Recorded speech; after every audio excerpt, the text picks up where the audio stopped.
पहला हमारा टॉपिक आता है, हमारी जो बुक है नेक्स्ट, इट्स फाइनेंशियल अकाउंटिंग। वो हमारी फाइनेंशियल अकाउंटिंग है, financial accounting using tally ERP 9। ठीक है, टैली ईआरपी 9 होता क्या है या टैली की फुल फॉर्म क्या है, आप वो लिख लीजिए। पहले लिखो टैली की फुल फॉर्म, आप लिख लीजिए। टैली की फुल फॉर्म में हम इसको बताते हैं, टैली मतलब हो गया transaction allowed, transaction allowed, transaction allowed in linear line yards, transaction allowed in linear line yards, YARDF। ERP का मतलब हो गया enterprise resource planning, enterprise resource planning. 9 का मतलब है वर्जन है, ये टैली का जो करंटली हम वर्जन इस्तेमाल कर रहे हैं इसका, दैट इज 9। पॉइंट आया समझ? तो पहला टॉपिक हमारा इसमें आता है टैली ईआरपी 9। टैली मतलब क्या हो गया, transaction allowed in linear line yards, and ERP का मतलब है एंटरप्राइज रिसोर्स प्लानिंग। अच्छे से समझ लीजिएगा।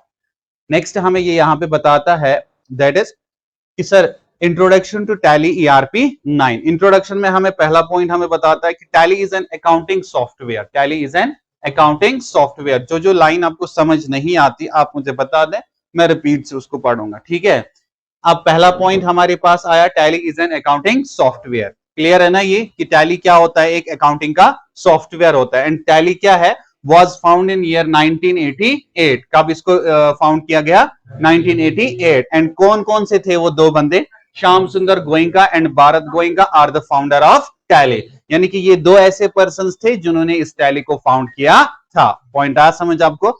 नेक्स्ट हमारे पास ये बताता है, Tally is design to integrate. Tally जो है वो किस पर्पज के लिए डिजाइन किया गया है, Tally is design to integrate all business operations. यहां पे एक इंपॉर्टेंट पॉइंट हमें बताता है, Tally is design to integrate all business operations. इसका मतलब है आपका ये जो टैली है ना, ये किस पर्पज के लिए इंटीग्रेट किया गया है, बिजनेस पर्पज के लिए। देखो, Tally is design to integrate all business operations. हमारा टैली जो है किस पर्पज के लिए बनाया गया है, to integrate all business operations. Like चाहे उसमें परचेज आए, चाहे उसमें सेल्स आए, चाहे फाइनेंस आए, चाहे मैन्युफैक्चरिंग आए, एंड सो ऑन। एक एक पॉइंट इसमें समझ आया आपको? ये लाइन समझ में आई है अच्छे से? क्या मतलब है इस लाइन का, Tally is design to integrate. Tally जो है वो किस पर्पज के लिए डिजाइन किया गया है, to integrate all business operations. किस पर्पज के लिए, बिजनेस ऑपरेशन। चाहे उसमें परचेज आए, चाहे उसमें सेल आए, चाहे उसमें फाइनेंस आए, चाहे मैन्युफैक्चरिंग आए, या और कुछ आए। पॉइंट आया समझ? क्लियर है यहां तक टैली का मतलब? ठीक है, नेक्स्ट हमें बताता है, हमारे पास दो और चीजें इसने बताई। हाँ, एक पॉइंट मैं भूल गया, दैट इज इन्वेंट्री। इन्वेंट्री का मतलब क्या है, इन्वेंट्री का मतलब हो गया स्टॉक। Inventory means stock. अगर आप देखते हो हमारे पास शॉप्स होती है, हम उसको बोलते हैं आपकी शॉप में अभी राइट नाउ कितनी इन्वेंट्री है, इट मीन्स आपकी शॉप में टोटल स्टॉक कितना है। पॉइंट आया समझ? जैसे परचेज भी हो गया, सेल भी हो गया, फाइनेंस भी हो गया, इन्वेंट्री भी हो गया, and manufacturing and so on. अब हमें दो और ऑप्शंस बताता है, tally main product is it is. Tally का जो मेन प्रोडक्ट है that is it is enterprise resource planning, ERP software called tally ERP 9। यानी कि हमें जो टैली एक मेन प्रोडक्ट प्रोवाइड किया गया है, उसके हमें बताया गया ये एक ERP है, यानी कि एंटरप्राइज रिसोर्स प्लानिंग। उस सॉफ्टवेयर को इन्होंने नाम दिया Tally ERP with single and multiple user licence. दो चीजें इसने प्रोवाइड की, single user licence and multiple user licence. Single user licence में क्या होता है और मल्टीपल यूजर में क्या होता है। Tally single user is known as silver edition and Tally multiple is known as Tally gold. It means sir what is the difference between the single user system and multi user system. इसका मतलब है single user का one time पे इसको एक ही user इस्तेमाल कर सकता है। मल्टीपल यूजर का मतलब है सेम टाइम एक कंपनी को बहुत सारे यूजर्स एक्सेस कर सकते हैं। एग्जाम्पल से मैं आपको समझाता हूं, जैसे हम बोलेंगे फॉर एग्जाम्पल आपके पास आपका व्हाट्सएप है, आप इंडिविजुअली उसको इस्तेमाल कर सकते हो, लेकिन सिंगल यूजर उसको इस्तेमाल कर सकता है ना। अगर इसका व्हाट्सएप इसके फोन के एप्लीकेशन में चलेगा, फोन चलने एप्लीकेशन क्योंकि वो ओटीपी मांगे, अगर इसने ओटीपी प्रोवाइड किया इसको बंद हो जाता है। पॉइंट आया समझ? That is called single user system, जिसको सेम टाइम एक ही यूजर एक्सेस कर सकता है और एक ही मशीन उसको यूज कर सकती है। बट मल्टीपल यूजर सिस्टम का मतलब है अगर इसका इंस्टा है या फेसबुक है, सेम टाइम सारे फोन्स में इसका अकाउंट लॉगिन हो सकता है। That's called multi user system. जैसे आप अपने बैंक्स में देखते हैं, जेके बैंक हमारा है, या चलो बैंक की बात छोड़ दो, हमारे पास जमगश कंपनी है ना, मारुति सुजुकी की कंपनी, उनके पास जो सॉफ्टवेयर है that is multi user system. कैसे? अगर ये हमारा एक स्टूडेंट अकाउंट सेक्शन में बैठा है, मैं यहाँ पे पैसे जमा करता हूं, उसके बाद में यहाँ बॉडी शॉप में चले जाता हूँ, बॉडी वर्कशॉप में जाता हूं, इनको मैं बोलता हूं मुझे गाड़ी का काम करवाना, ये बोलते हैं आपने पैसे भरे, ये अपने कंप्यूटर से देखते हैं हाँ आपने पैसे भरे हैं। ये कैसे पॉसिबल हुआ? अगर मैंने यहां पैसे भरे थे, इसको कैसे पता चला? या ये मुझे बता दे और 100 रुपीज भरना है और पे करो। दैट मीन्स इनका जो यूजर सिस्टम है वो मल्टीपल यूजर सिस्टम है, उसको बहुत सारे यूजर्स एक्सेस कर सकते हैं। लेकिन उसके लिए हमें दो ऑप्शंस आते हैं। जैसे हमारा सिंगल यूजर सिस्टम होता है, आप मान लो अगर इसकी कॉस्ट हमें 60,000 या 20,000 या 40,000 पड़ती है, मल्टीपल यूजर इससे 4 टाइम्स हमें डबल पड़ता है। पॉइंट आया समझ? टैली हमें मुफ्त में नहीं मिलता है यूज करने के लिए, इसके लिए हमें लाइसेंस चाहिए होती है। पॉइंट आया समझ? इसके लिए हमें लाइसेंस होती है, तब हम इसको ऑपरेट कर सकते हैं। अब नेक्स्ट हमारे पास पॉइंट आता है इसके बाद, अब हमें बताता है अकाउंटिंग का साइकिल। अकाउंटिंग का साइकिल, अकाउंटिंग साइकिल थोड़ा जैसे फूड चेन की तरफ है, वैसे ही हमारा एक साइकिल है इसमें। इस साइकिल में हमें ये बताता है, पहला पॉइंट, आप जो भी इसमें purchase, sale, finance, cash, bank and adjustment, purchase, sale, cash and bank and adjustment, ये सब चीजें जो आप करते होते हैं, इस सारे को हम बोलते हैं जर्नल एंट्री। इसको हम क्या बोलते हैं? Journal entries. जैसे मैं बोलूं फॉर एग्जांपल, अगर मैं सीरत को बोलूंगा कि बेटा आपने आज दिन भर क्या किया, आप मान लो दिन भर आपने क्या किया, अब मैं ये बोल रही है सर मैंने सुबह कुछ खरीदा, बीच में मैंने कुछ बेच भी दिया फोन, और इसी के बीच में मैंने बैंक के साथ थोड़ी डील भी की, कुछ पैसे भरे, कुछ पैसे निकाले, और इसमें तुम कर्जदार थे जिनके साथ मैंने एडजस्टमेंट भी की। This whole transactions will be under the journal entries. इस सारे को हम क्या कहते हैं? Journal entries. क्या कहते हैं? यानी कि इसकी होल डे की एक्टिविटी को हम बोलते हैं जर्नल। अब हम बोलते हैं जर्नल एक्टिविटीज इसमें बाइफरगेट हो जाती है, हो गई। अब ये जर्नल एंट्रीज जो है, ये जब बाहर निकलती है तो हम इसको बोलते हैं ट्रायल बैलेंस। क्या बोलते हैं? इसको मैंने दोपहर के 2 बजे बोला जरा अपना बैलेंस शीट बताओ, बोल रही है सर अभी मैं ट्रायल में ही हूं, शाम तक अप डाउन हो सकता है। करंटली बंदी की जेब में 1000 रुपया है, 2 बजे देखता हूं 200 रुपए रह गए, कहां चले गए पैसे? या तो खरीदा, या तो बेचा, या तो किसी जगह प्रॉफिट एंड लॉस किसी बैंक में भर दिया।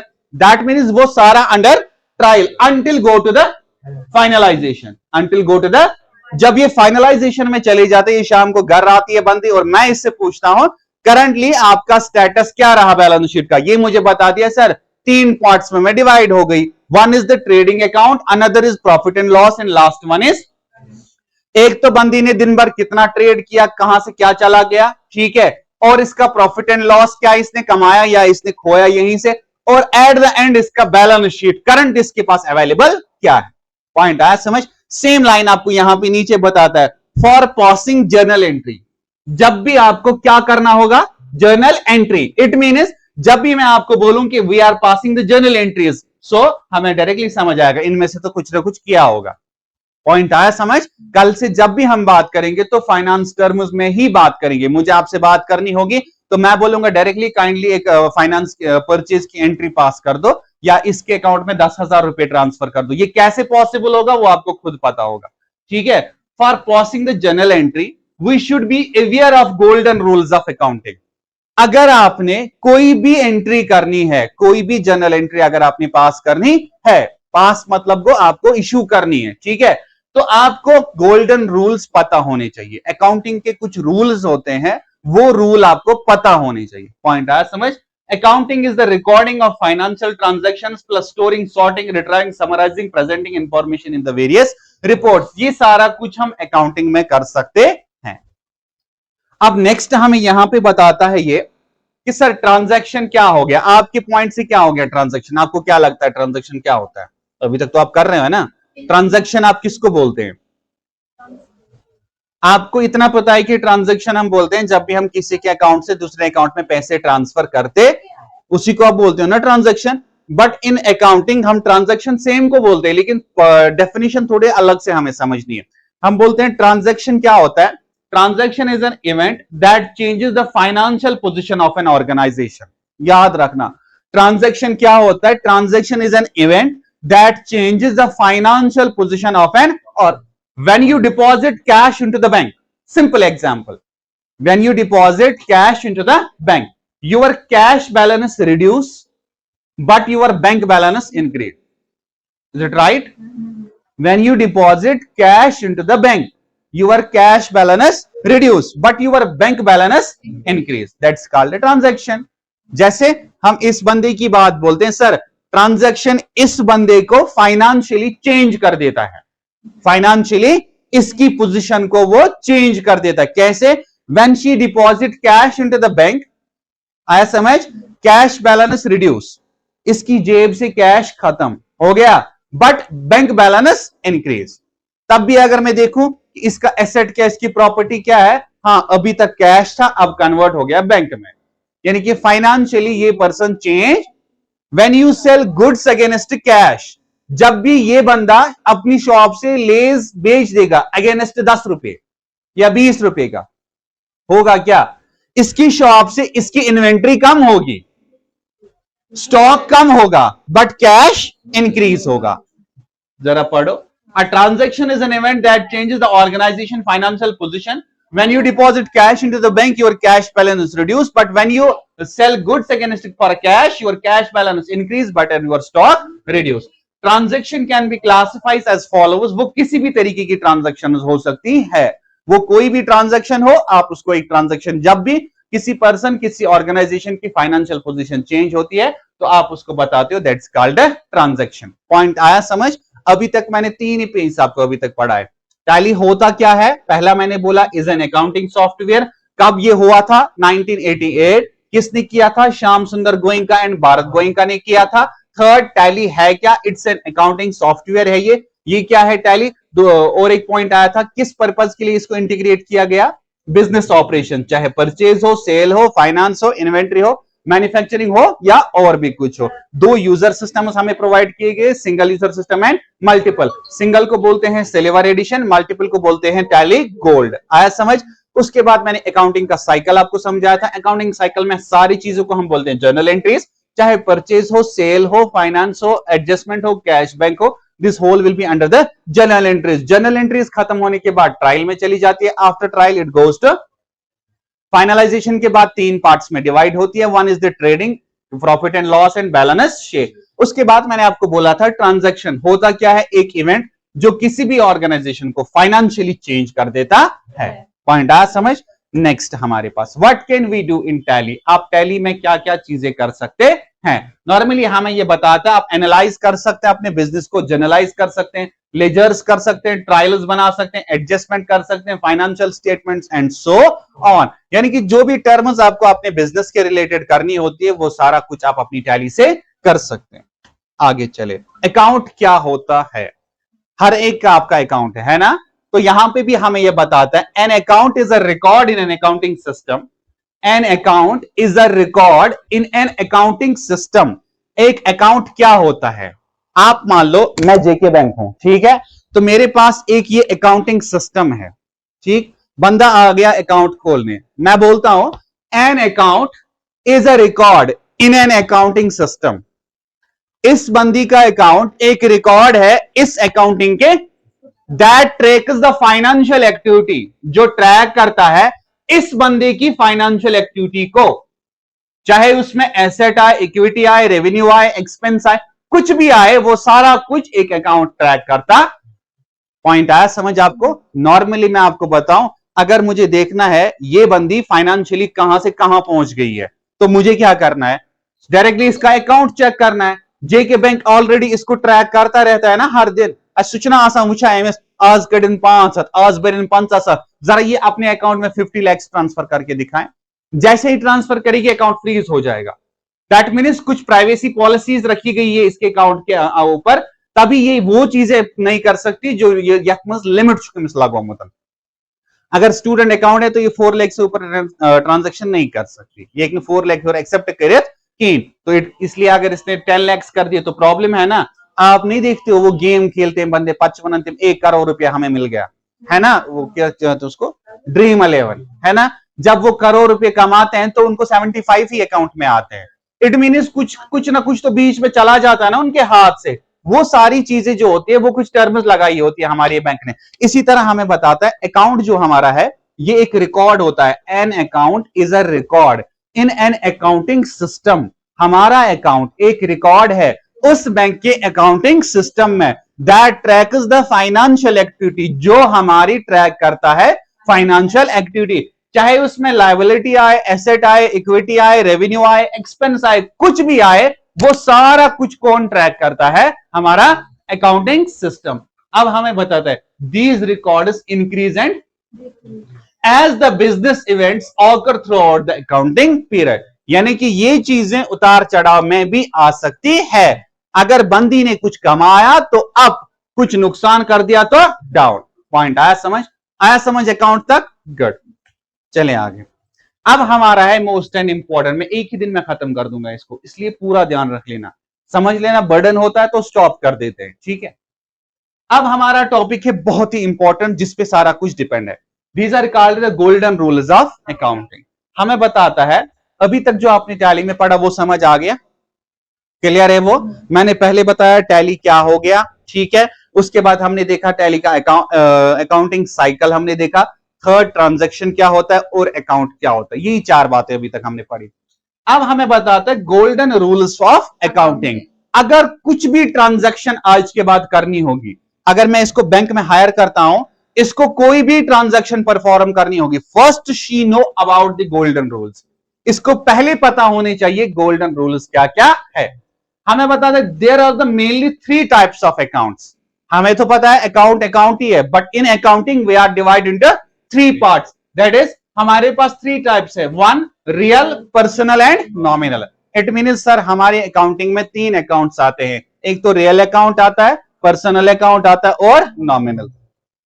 अब क्या बताता है, if you fail to identify, if you fail to identify an account correctly, यानी कि अगर आपको नहीं समझ आता ये अकाउंट जो है किस टाइप का अकाउंट है, देन होगा क्या, as either a real, personal और नॉमिनल। अगर मुझे नहीं समझ आता है सीरत का अकाउंट पर्सनल है, नॉमिनल है, ये है क्या कहते हैं इसको, रियल है, तो होगा क्या, in most cases you will get an up recording incorrect journal, यानी कि आप जो भी ट्रांजैक्शन करेंगे वो रॉन्ग होगी। सो गाइस गलत। पॉइंट आया समझ? अगर मुझे इसको पैसे देने हैं मगर मुझे ये नहीं पता कि ये पर्सनल अकाउंट कि ये रियल अकाउंट, आया समझ? अगर मैंने इसको समझ लिया रियल है तो मैं दे रहा हूं तो स्विच रिवर्स में वापस से, पॉइंट आया समझ? क्योंकि क्रेडिट डेबिट का रूल उल्टा हो जाता है यहां पे, आया समझ आपको? इसलिए कोई भी ट्रांजैक्शन करने से पहले we are aware about the golden rules of accounting. So first rule हमारे पास क्या है? फर्स्ट हमारे पास है रियल अकाउंट्स। रियल अकाउंट्स होते क्या है, कैसे काम करते हैं ये? All assets of a firm, real account याद थे जो त्रिच अकाउंट, तीन ही अकाउंट है हमारे पास, real, personal and nominal. Real accounts कौन से अकाउंट्स होते हैं? All assets of a firm which are tangible or intangible fall under the category of real accounts. all assets, asset मतलब हो गया प्रॉपर्टी, एसेट मतलब गो property. all assets of a firm, कोई भी एसेट किसी भी फॉर्म किसी भी कंपनी का, which are tangible or intangible, tangible को या तो टच है को कह रहे, इंटेंजेबल को या तो स्पेल्ट है को कह रहे, तीन। पॉइंट आया समझ?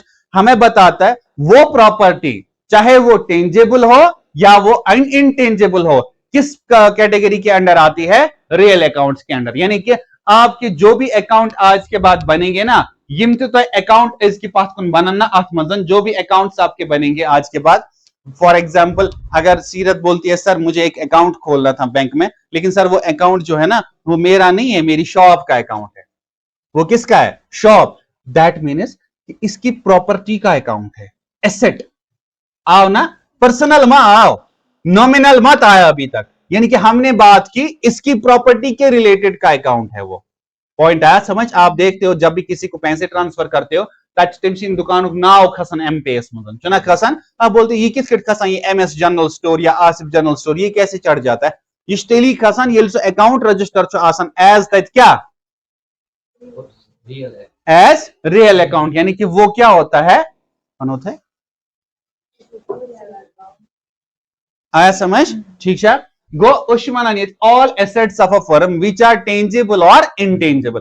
अब हम बताते हैं सर जो भी अकाउंट हम खोलेंगे relate to property, relate to property, वो किस कैटेगरी के अंडर आएगा? रियल। मगर सर अब मसला है fall under the category which are tangible और इनटेंजेबल। चलो इसकी शॉप का अकाउंट मैंने खोल लिया शॉप का अकाउंट। अब इसने कुछ कर्जा ले लिया, सीसी अकाउंट इसने ले लिया, कैश क्रेडिट न्यू एम। अब इसने रुपया 4 लाख ले लिया, अकाउंट से निकाले, खुद चली गई पार्क में और घूमने। अब अकाउंट वहां पे छोड़ दिया, भाग गई मान लो आप। अब रीपे मत ना कर रही है ये, तो मेरे पास ऐसा क्या है कि मैं वो अपने पैसे वापस हड़प कर सकूं?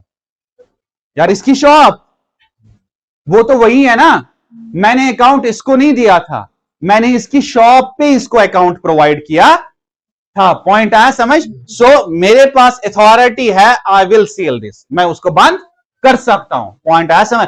जिसको हम बोलते हैं मॉर्गेज, यानी कि जो हम गिरवी रखते हैं वहां पे। पॉइंट आया समझ? हो गया क्लियर? दूसरा है सर ये तो फिर था टेंजेबल, क्योंकि मैंने इसको टच किया। जरा पढ़ो, tangible real accounts are related to things which can be touched और फेल्ट फिजिकली। अब कर सकता हूं ना मैं इसके प्रॉपर्टी को टच, चले आए ना ये अकाउंट का मजा आओ टेंजेबल में आया। अब few examples of tangible are here, buildings, machinery, stock, land, etc, है ना वो फिर एसेट के अकाउंट है ना हमारे पास। ठीक sir, intangible real accounts that can be touched, जिनको आप टच नहीं। सर गुडविल्स होते हैं, पेटेंट्स होते हैं, ट्रेडमार्क्स होते हैं, जैसे आप करते हो काम। फॉर एग्जाम्पल गुडविल्स का मतलब होता है अगर इस बंदी ने कंपनी खरीदी है एक 10 करोड़ की, अब इस बंदी ने सेम कंपनी को 15 करोड़ में बेच दिया, ये जो बीच का 5 करोड़ है दैट्स कॉल्ड गुडविल, इसको आप टच नहीं कर सकते। पॉइंट आया समझ? अब हमारे पास होते हैं पेटेंट्स एंड ट्रेडमार्क्स, जैसे फॉर एग्जांपल अब हनीफ क्या करता है काम, कुछ डिग्री की है हनीफ ने, मेडिकल में फार्मेसी की है, अब ये शॉप नहीं चलाना चाहता, फार्मेसी है, लाइसेंस है, बट ही कांट ऑपरेट, इसको नहीं चलाना है। एंड इसने क्या किया, सीरत को बोला जाके ले जाओ, आप नाम मेरा रखो और ऑपरेट आप करो। लेकिन पॉइंट आया समझ? लेकिन बंदा तो परसेंटेज दे लेगा ना, इससे मुफ्त में मत ना देगा। दैट मीन्स इसकी जो ट्रेडमार्क है वो इसकी प्रॉपर्टी बन गई है। टच तो नहीं कर सकता बंदा, लेकिन इसकी एसेट है, इसका प्रॉपर्टी। पॉइंट आया समझ? आपको आया समझ? रियल अकाउंट क्या होता है? अभी तक कुछ भी टफ नहीं है, अब है। अब देखो रूल, अब इसी अकाउंट का रूल है जो आपने समझना है, बस ये कंफ्यूज नहीं होना चाहिए। रियल अकाउंट में जो रूल हमें बता रहा है, golden rule for real account, debit what comes in and credit what goes out. जो आपको मैसेज आती है डेबिटेड अकाउंट, क्रेडिटेड अकाउंट, ये उल्टा है। समझ आया? 3 बार मुझे पढ़ाना है, इसलिए अच्छे से समझ लेना, ये बहुत ही कंफ्यूज्ड है, बहुत ही कंफ्यूज्ड। हमें बताता है रियल के रिलेटेड, अभी हम किसकी बात कर रहे हैं? प्रॉपर्टीज की है। आप मान लो बंदी का इसका ना वेडिंग सूट्स का ये है शॉप है, ठीक है। हमारे पास रूल है debit what comes in, debit what comes इन। अगर ये बंदी, सुनो, अकाउंटिंग जो भी बंदा करता है तुम खुद गर्ज पे मत लागो, आप खुद गर्ज बन जाओ, खाली अपना सोचो, आपके कस्टमर आपके सप्लायर के साथ क्या हो रहा है डजंट मैटर, आप बस खुद का फायदा देखो, आपके साथ हो क्या रहा है। इस बंदी की बात कर लेते, सभी इसी का सोचना आप। अगर इस बंदी के पास अभी दुकान खाली है, सूट है ही नहीं इसकी दुकान में, अब इसकी दुकान में हमने कुछ स्टॉक लाना है, अब ये बंदी कुछ सामान खरीद रही है ना। अब जब इसकी शॉप में सामान आ रहा है, मुझे इसको देना है ना, मैंने दे दिया सामान, इसको दिया। अब अगर आप इसका सोच रहे हैं इसको क्या हुआ, व्हाट कम्स, इसको तो डेबिट हुआ ये, बट आपको अभी तक रूल पता है डेबिट हो गया आपके अकाउंट से जब पैसे कट जाते। But here is a real account, not personal account, यहां रियल है, प्रॉपर्टी के रिलेटेड। जब भी प्रॉपर्टी आपकी तरफ आती है, एसेट आपकी तरफ आता है, that means debit what comes. जब भी आप कुछ खरीदते हो, it means debit what comes इन, आपकी तरफ आता है, ये मीन्स डेबिट थे, ये क्या हुआ, इसको डेबिट। पॉइंट आया समझ? दूसरा है क्रेडिट व्हाट गोज आउट। अब ये बंदी स्टॉक बेच रही है, इसका जरा सोचो, ये किसकी कॉपी थी, सूट किसका था, ये इस बंदी का। इट मीन जिसना ये सुन क्रेडिट, अच्छे से समझ लेना, इसका क्रेडिट है। अब ये इससे दूर जा रहा है, क्रेडिट व्हाट गोस, याद रखा, जब भी इसकी तरफ प्रॉपर्टी आती है, ये अगर खुद का सोचती है मेरी तरफ प्रॉपर्टी आ रही है, डेबिट व्हाट कमस, तो मुझे डेबिट हो रहा है, सॉरी इसको डेबिट हो रहा है। अब ये जब बेच रही है तो ये क्या कर रही है, क्रेडिट व्हाट गोस। आपने देखा है, आपने देखा होगा, आप गर्ल्स ने, जब भी आप सूट खरीदने जाते हो उसने लिखा होता है शॉप पे, जहां काउंटर होता है, नो क्रेडिट। नो क्रेडिट क्यों लिखता है वो, नो डेबिट क्यों नहीं लिखता? नो क्रेडिट का मतलब है आप अगर ले जाना चाहते हो, वजम दिमाइनब, बात आई समझ में? यही है यहां पे, debit what comes in and credit what goes. अच्छे से एग्जाम्पल समझ लो यहां पे, the transaction below shows the interaction of two different real accounts. ये जो हम यहां पे करने जा रहे हैं, ये क्वेश्चन हमें इंटरेक्ट कर रहा है रियल अकाउंट से। One is the furniture, one is and other is, दोनों क्या है, real. Both of them are asset of the company. गुतेल ना, ये दोनों भाई प्रॉपर्टी है ना, property, and hence classified as, जरा पढ़ो, purchased furniture for 10,000 in cash. अब आप मान लो महरीन हमारे पास श्रीनगर में है, फर्नीचर की शॉप है, इसको इस बंदी ने कुछ खरीदना है।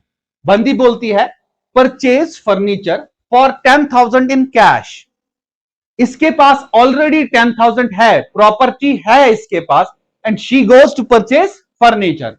जब ये वहां गई, अकाउंट्स इन्वॉल्व्ड, फर्नीचर अकाउंट क्या हुआ, बट कैश क्या हुआ, it means furniture go debit. ये फर्नीचर से ना, ये क्या, ये गो डेबिट कुकुन युकुन, बोला जी कैश, क्रेडिट छो ना कैश करो। पॉइंट आया समझ? Credit go what goes, debit go what कमस।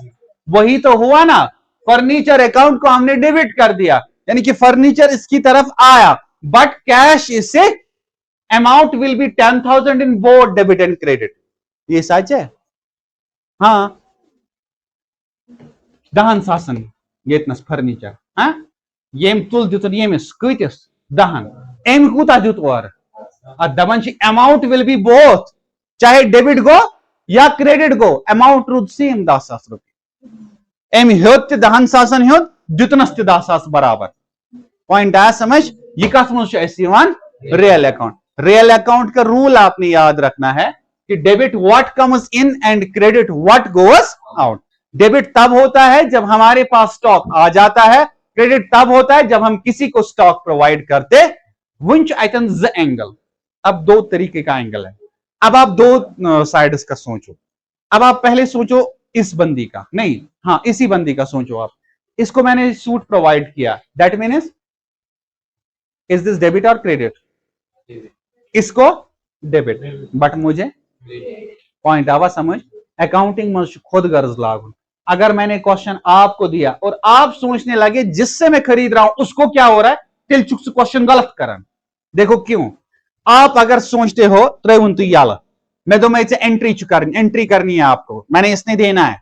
अगर मैं आपको बोलूं जरा मेरा सोचो, ये क्या हुआ, क्रेडिट, मगर एक्चुअली ओसी से ये डेबिट करो, क्योंकि आपने इसका सोचना था, तेलगो ना ये गलत अगर मैं सोच। पॉइंट आया समझ आपको? अगर हमारे पास ये स्टॉक है, ये हमारे पास है, आप मान लो दी पेन, ये पेन है मेरे पास, ठीक है, पेन बंदी खरीद रही है, ठीक है, तो ये मेरी शॉप से ले जा रही है, ले लो, एम न्यू ना ये। अगर ये अपना सोच रही है, इसकी तरफ आ रहा है ये stock, that means debit what comes, आपकी तरफ आ रहा है, तो आपको ये क्या हुआ, डेबिट। अगर मेरा सोचते हो, मुझे तो क्रेडिट हुआ क्योंकि मेरे से ये चला गया, व्हाट गोस। पॉइंट आया समझ? अगर आप ये खरीद रहे हो, ये होती है दोन थोन शोस पन्निस दुकान, पहले इसने खरीदा तो डेबिट व्हाट कम्स इन, अब 2 दिन इसने स्टॉक में रखा, 2 दिन बाद इसने सेल कर दिया, तम साथ चोलिए व्हाट गोस।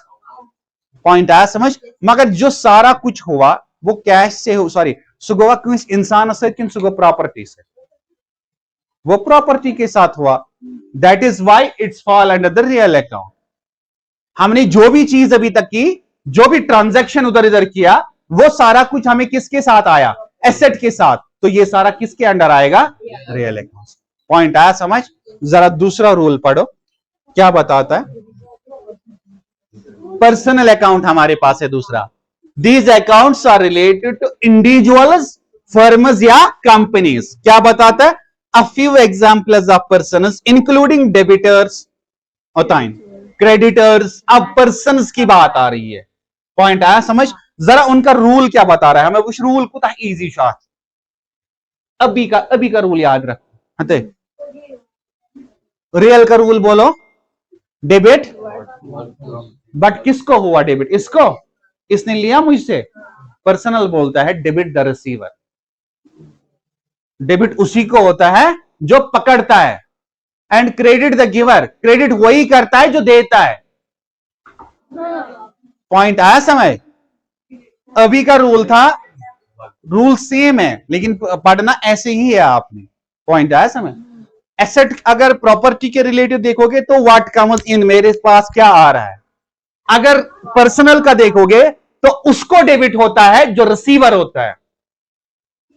अभी बात थी प्रॉपर्टी की, रियल में बात थी पेन की, इसकी बात नहीं थी, पेन की बात थी। व्हाट कम्स इन, इसकी तरफ क्या आ रहा है, ये it means this is asset. अब दूसरी बात है डेबिट द रिसीवर, रिसीवर जो है इसको डेबिट हो रहा है, दैट मीन्स पर्सन की बात आ गई। पॉइंट आया समझ आपको?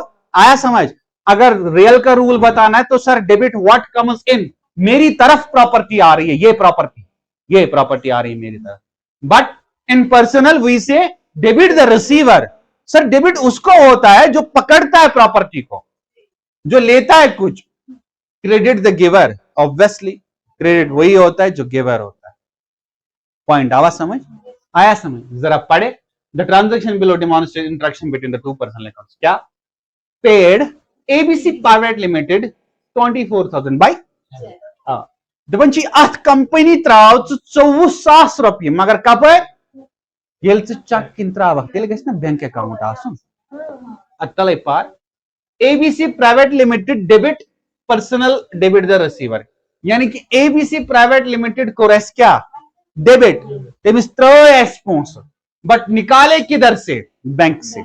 एम लियोक नहीं इतना चक के, एम लियोक बैंक। ऑब्वियसली चक उसी का होता है जिसका बैंक होता है। बात आई समझ में? निदिमा कथ आए ना समझ? गोडनेस वोन मई मेचे तो मैं ये पेन हमारे पास, अगर ये पेन हेख ना हाथ डेबिट व्हाट कम्स इन, या आओ चकुन केमिश कथ करा पेन। अगर बह चोन कथ कर सुख रिसीवर बनिया किन गिवर बनिया? रिसीवर गो, ये बनिया पर्सनल आइटनस। डेबिट केमिस गो? रिसीवरस। क्रेडिट केम कोर? गिवर। बात आई समझ में? क्लियर गया यम जो चीज या सोरी, ये सब कुछ एक दूसरे के साथ रिलेट है। अलबत्ता अंडरस्टैंड करना, वंस इट अंडरस्टैंड पत क्लियर कंसेप्ट। बात आई समझ में? रियलस मज रूल सर अम सूट कथ करें। अगर ये सूट यमिस दिवान छुस बह, ठीक है, अगर ये इस सूट का सोच रही है तो ये गो डेबिट व्हाट कम्स इन, मे कुन क्या ये सूट, ठीक है। अगर बह सोचान बह रिसीवर कि बह पान क्या गिवर, बह रिसीवर, तेले गस मे डेबिट जरूरी। कथ आया समझ?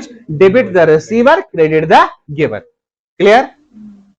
दपन त्रेम तथन ब्या थोमुत पत कन नॉमिनल अकाउंट। हाई कुम अकाउंट्स गई तिम account which are related to expenses, यम सद खर्चात, लॉसेस, नुकसान, चार्जर दोद नुकसान छा, दपन प्रॉफिट या गे इनकम या गेन, मुलाजिम कतान तनखा रटान, गेम गिनान, प्रॉफिट जेनान, जून ना, दपन यम सारी चीज यम अम सद this fall under the nominal account. यम कत अंडर वुच रूल क्युत असल ये समझ। Debit all expenses and losses. यम दप सर बह अन हुतनस जूस बोतल अख दुकान पे, हाँ अमिस ये खर्च कि यह नुकसान? हाँ नुकसान कत यह खर्च, एक्सपेंसेस। आप कंसिडर करो हनीफन दो मे घर शुरन अन पलव फॉर एग्जाम्पल, यह अमिस खर्च कि यह अमिस नुकसान? यह एक्सपेंसेस अम सना, तो है ना एक्सपेंसेस। अगर एक्सपेंसेस खर्च अम दो मे सूट अख नुन घर, अमिस पे अकाउंट मज 5-7 कड़न, अमिस क्या मैसेज यी ती ना वन ये क्या? Debit all expenses and losses. यह तुहद जेके बैंक, यह तुहद जेके बैंक। यहां पे हमें बताता है debit all expenses and losses. अगर चे एटीएम चार्ज चटाई तिम तन सह गो लॉस। अगर चे पानस खतर सूट ओन पेंट ओन शुरन अनित पलो एक्सपेंस। पॉइंट आवा समझ।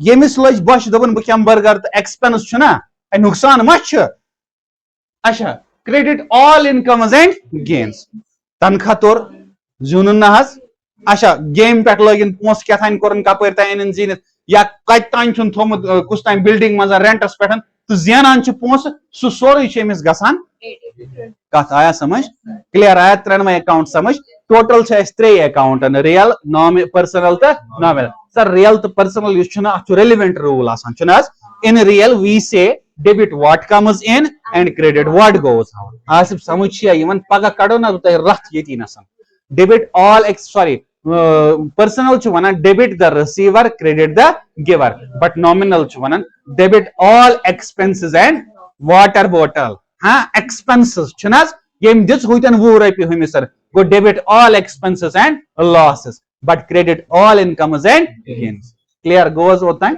माशाल्लाह लास्ट है ये खत्म हो जाएगा पतना पढ़ना वो सुबह थ्योरी पे देखो अब लास्ट है इधर लेजर लास्ट वनान लेजर बुझतो अब हम एक ही क्वेश्चन बात करेंगे ताकि ये सो टैली समझ। अब हम एक बात अंडरस्टैंड करवाते हैं आपको सर अगर आप कंसिडर करोगे हनीफ ने एक शॉप खोली है एमत्रो दुकान। अब इसने एक शॉप खोली है बंदा क्या काम करता है अपनी शॉप में ये एक हिसाब कॉपी रखता है जिसको आप बोलते हैं लेजर दुकान है ना बही खा जाते हैं ये लेजर इसको हम क्यों लेजर बोलते हैं why we called the ledger because जरा ये रेड लाइन में पढ़ो a ledger is a book और अ कलेक्शन ऑफ अकाउंट्स। या तो लेजर को हम बोलते हैं बुक या तो बोलते हैं collection of accounts sir why युथि मैं ये बुक हुज ये गोडनिच सीरत बशीर हाँ अमिस मे त्रमित 4-5 वरक यतनस यल क्या नी ना वो ब्रोट कुन बे नून चाय तील क्या नी अम पे शाइस्ता जी योतनस पे अमिस मे 2-4 वरक त्रमे अम पे हनीफ अम पे तबसुम इथे पे सारे हूं खात बनोमुत यथ सरसे बह वन लेजर क्या वन बिकॉज यह बुक बिकॉज या यह कलेक्शन ऑफ अकाउंट्स तुहद सारे हज कलेक्शन इन विच यथ मंज तुहन accountant has transaction record in which account transaction are record sir मतलब क्या गो यमिस बची हुंद अकाउंट यथ मंज नून चाय तील न्यून यम ट्रांजैक्शन यम यह बुक कर record that is why we called it is ledger. A ledger is a book or a collection of in which account transactions are recorded. दबन ये ledger ऐसा गई book ना गई collection of account. Yemen Munch accountant his transaction to record. Point आवा समझ में ledger क्या गो आसिफ समझ आया ledger क्या गो why we use ledgers. ताकि वनी से कहा क्या है जो ledger use करा because में ना accountant his transaction record करें मुझे नहीं कर पगा वन में ये रेत गई दब सानियो घर के उसने कहीं निमुत हाँ हिसाब कच्ची तो मेरे पास एक लेजर होती है जिसपे सारी ट्रांजैक्शन रिकॉर्डेड होती है। पॉइंट आवा समझ clear. Last one versions of tally इसमें क्या क्या वर्जन्स थे गोडनेथन टैली आया 4.5 अकाउंट योत पत पो ब्रोट अकाउंटिंग तो इन्वेंटरी गोड दुकानदार हेकान कर खाली यम सुद हिसाब योत रपस 10 से दारक तो बस पत दोब यमो अकाउंटिंग विद इन्वेंटरी मुदारक 10 सिमदारक नून चाय तील गो स्टॉक तुक में मेंशन पत पे ब्रोट पान खोल यमो गुदाम कम गुदाम मज निमुत कुछ प्राइस तम सात पत पे ब्रोट पान लग टैक्स खालने पत पे ब्रोट पान दिख इंग्लिश पत पे ब्रोट पान तम पतन दितुक पेरोल वेरोल बाकी चीज मुलाजिमन हुंद तनखा वनखा त पॉइंट आवा समझ पत पे इथे पे ब्रोट पान आ मैन्युफैक्चरिंग से लास्ट क्या दितुक जीएसटी पॉइंट आवा समझ हो गया क्लियर ये